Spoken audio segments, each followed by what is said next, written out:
그때는 이미 이제 수급적으로 들어오는 인기가 있는 구간이기 때문에 기업 가치와는 별개로 수급적인 요인으로 올라가는 요소가 있다. 나는 그 구간만 매매하겠다. 올라가는 이 구간만 매매하겠다. 얘가 더 가든 말든 나는 상관없다. 이런 관점으로 보는 게 주식 매매예요.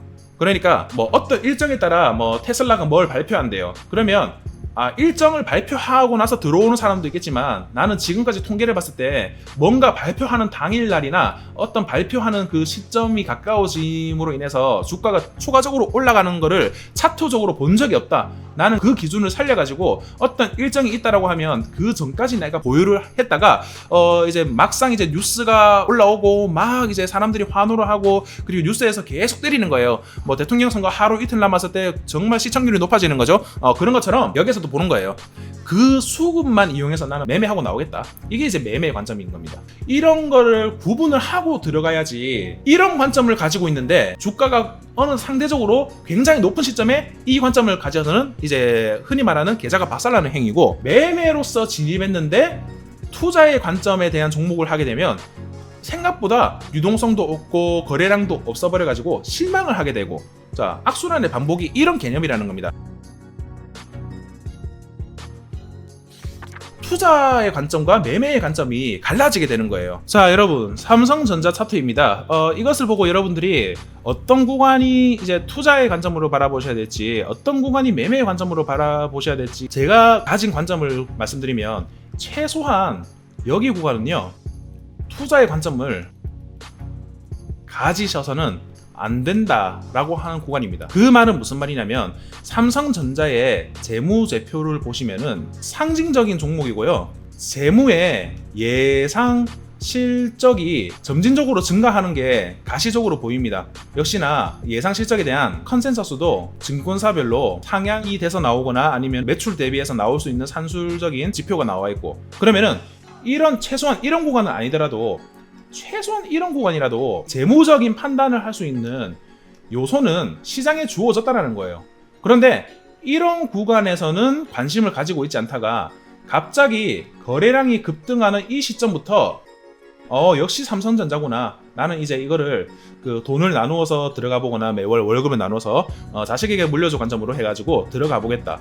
자, 이렇게 만약에 관점을 가졌다. 이 구간에서 안 가지는 게 가장 좋은 관점이지만, 그랬는데 내가 샀던 시점부터 주가가 내리는 거예요. 그러면은 여러분들은 뭐가 중요하냐면,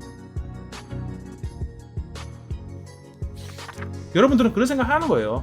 투자를 한다고 생각했지만 여러분들이 주가 하락의 공포를 느낀다면 차익 실현 매매인 거예요. 그러니까 투자를 하고 회사와 성장을 하고 나는 이 회사가 얼마까지 갈 것이라고 바라본다. 여러분들도 그렇게 하세요라는 사람이 분명히 존재한다면 그것은 차익 실현 매매를 위한 도구로서 여러분들을 그 이상도 이하로 생각하지 않는다는 뜻입니다. 100%는 아니지만 한 8, 90%는 이 마인드를 가지고 매매를 하는 사람입니다. 자, 이 마인드를 가지고 있다라고 하면 좋은 뉴스도 차익 실현 뉴스로 들리게 되고 안 좋은 뉴스도 매수에 대한 뉴스로 들리게 되는 겁니다.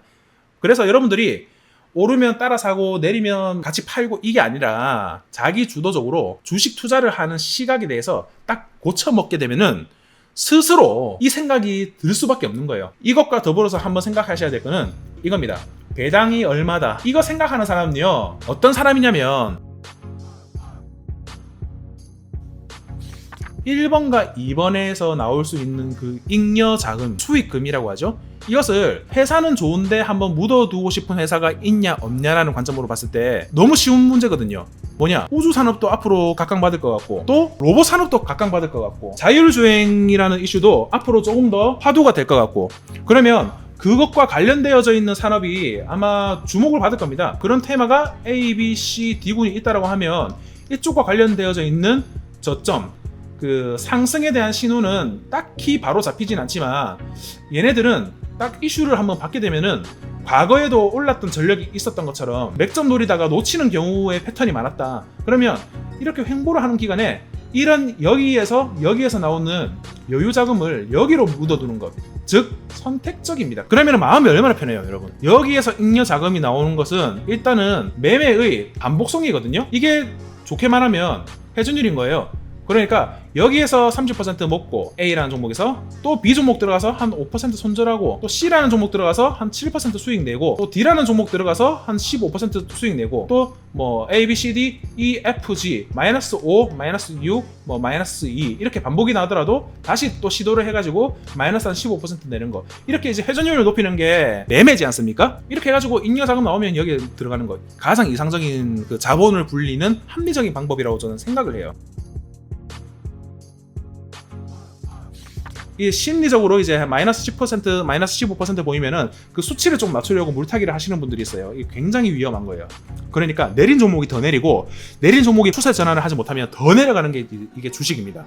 그만큼 내려가는 것에 대한 이유는 분명히 주식적으로도 그 회사적으로도 회사 외적으로 존재하는 게 주식인데 회사 외적으로 내렸는데도 불구하고 회복이 안 된다? 그건 회사적으로 문제가 있는 거예요. 회사적으로 문제가 있다는 것은 메리트가 없거나 회사 내부에 어떤 문제가 분명히 있거나 아니면은 최근에 주가가 많이 올려가지고 세력들이 다 헤쳐먹고 나가가지고 위에 시체만 남아있거나 뭐 그런 경우입니다. 그러니까 회사 좋다고 해서 올라가는 건 아니에요. 회사 좋다고 올라가는 건 아닌 대표적인 이유입니다. 회사에 문제 없고 뭐 재무상태 문제가 없어졌게 됐고 왜냐하면 코로나라는 실정을 만나가지고 그럼에도 불구하고 안 올라간다. 그러면 이제 헤쳐먹은 사람 많다는 거예요. 위에 이제 물량 싹 떠넘기고 내려왔으니까 이 물량에서 지금 보유하고 있는 사람이 많기 때문에 이거를 다시 올려줄 만큼 메리트를 못 느낄 수도 있다 이렇게 생각하시는 거예요. 그래서 주기적인 물타기 많이 올랐는데 내렸으니까 사야 된다 그런 관점을 안 가지시는 게 좋아요.